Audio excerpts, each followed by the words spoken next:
Hi, Paul Slack. It's Good News Planet. I'm here with the Lieutenant Governor of New York State, Kathleen Hochul. Do I say that your last name correct? It is Hochul. You're very close so far. Okay, very close.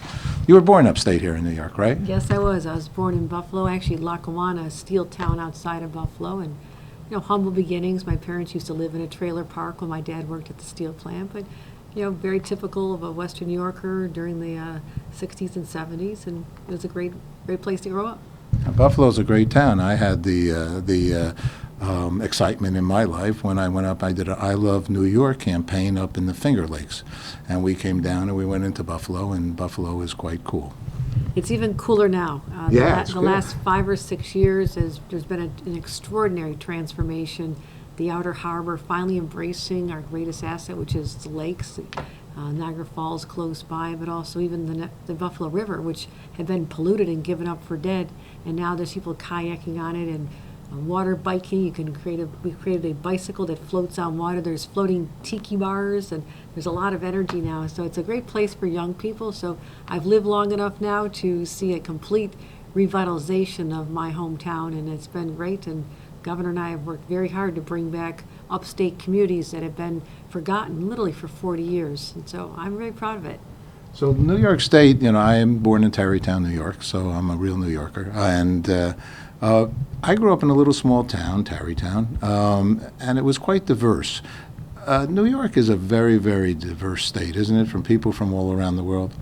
That is why we are the best state in America, because the diversity and how we not just happen to be a place that people from all over the world live, but we have the Statue of Liberty in our harbor. And to us, that sets the tone for what we expect from ourselves, and that is to have open arms to people from around the world, people who may be fleeing dictators and people who've been coming from war-torn countries in search of a better life, or people who are entrepreneurs who wanted to come from other places like China and Asia to set up a new business opportunity. So New York is so welcoming. The borough of Queens is one of the most diverse communities on the planet, and I've spent many, many times there going to parades and ethnic festivals and Lunar New Year events, and it is incredible. But that's New York City. The same can be said for upstate communities, because it is a philosophy that we have, is that we are open to immigrants from all walks of life, anywhere you want to come. We want you to make New York your home and feel welcome here. Yay. Okay, we like that by far. The reason at this time I've interviewed you at other charitable organizations, benefits for women's rights and so on and so forth, and this time we're interviewing you. There was an event called the Asian American Business Council here, John Huang, and I guess at that moment something happened with government. You weren't able to come down. You sent one of your diversity, I think, people to speak about the Asian American aspect of New York, I guess, here in New York itself and worldwide, about working with Asian companies and Asian organizations. So tell us a little bit about that part of it. Well, one of the roles I play for this administration is to be an ambassador. I go to visit the consul generals from many diverse countries, and when I have a chance to meet those representing Asian countries, I have an opportunity to talk to them about businesses that they have here in the U.S. and here in New York State, but also opportunities for us to do work in their countries as well. So this particular event, I think my plane was canceled because of fog in New York City. That was a bad night. And so it was a bad night. I had fully intended to be there, but I have to sometimes rely on the airports to get me where I need to go. So I was very disappointed to miss that. But I did hear all about it, and what a celebration of the contributions that the businesses, where individuals may have been born somewhere in Asia, have come here. And the investments are incredible. The human capital, the intellect that these individuals have displayed to really sometimes come here with nothing but the shirt on their backs, and to create a whole life for themselves and their families, but also to create jobs for other people.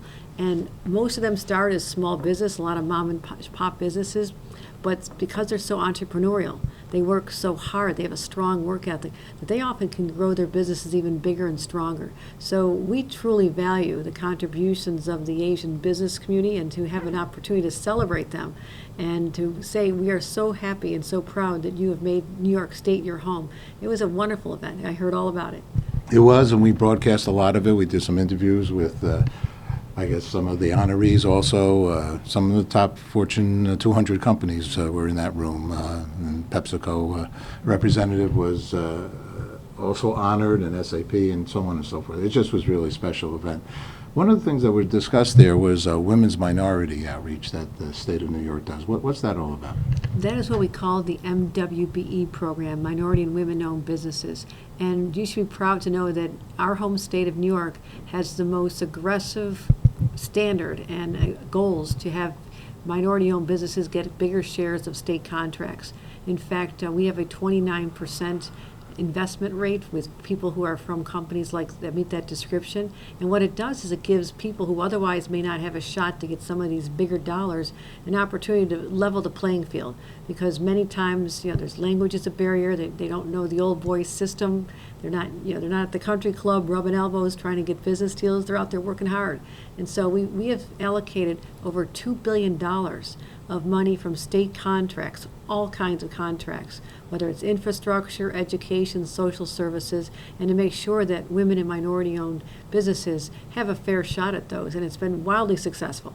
I speak at their conferences in Albany with great frequency. I encourage them. I encourage people to apply for that status, to get their MWBE certificate issued through the state of New York.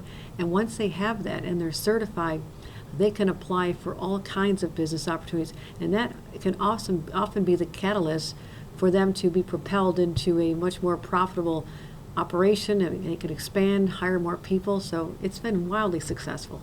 Yay. Okay. I love that. And being a real New York State person, we're actually working with the state in some capacity also for movement forwards with our own company. Actually, we were started with this by the Chinese back in 1985.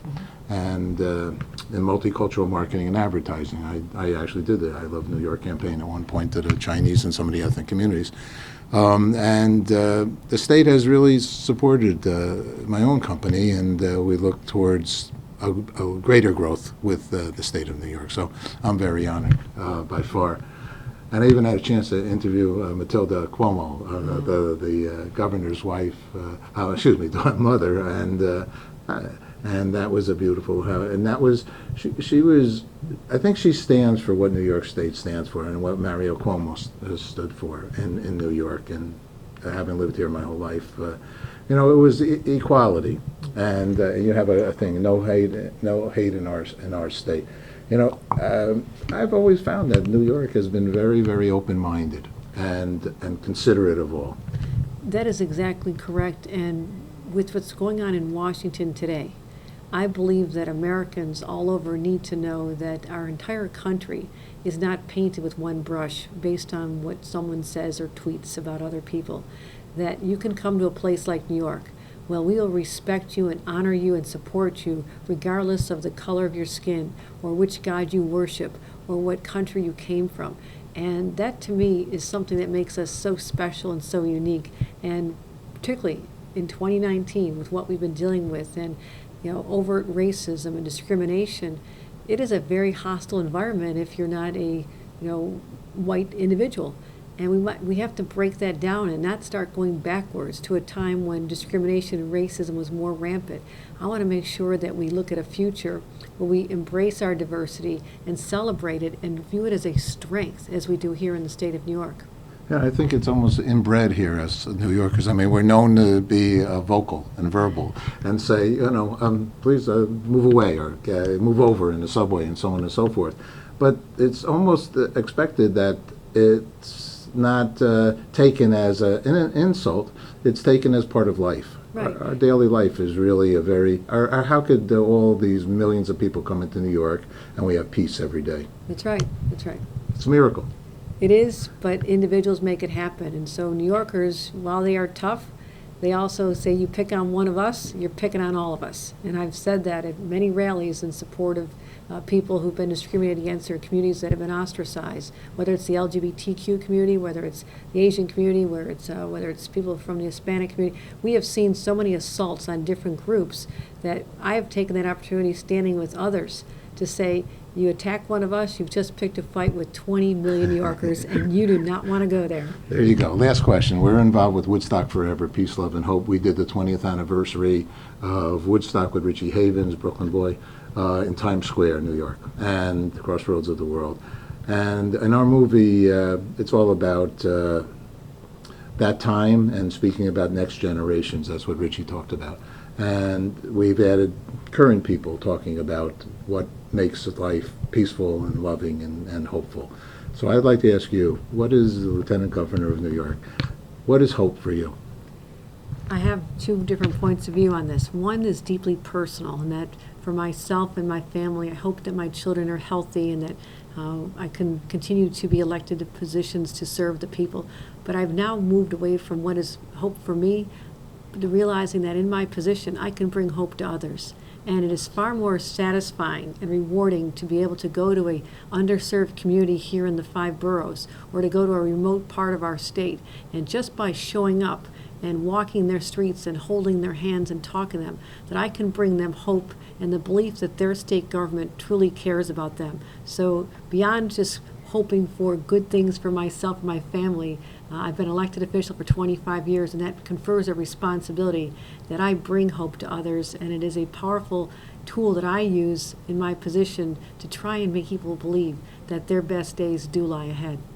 I love it. Thank you so much. Thank you. Thank you.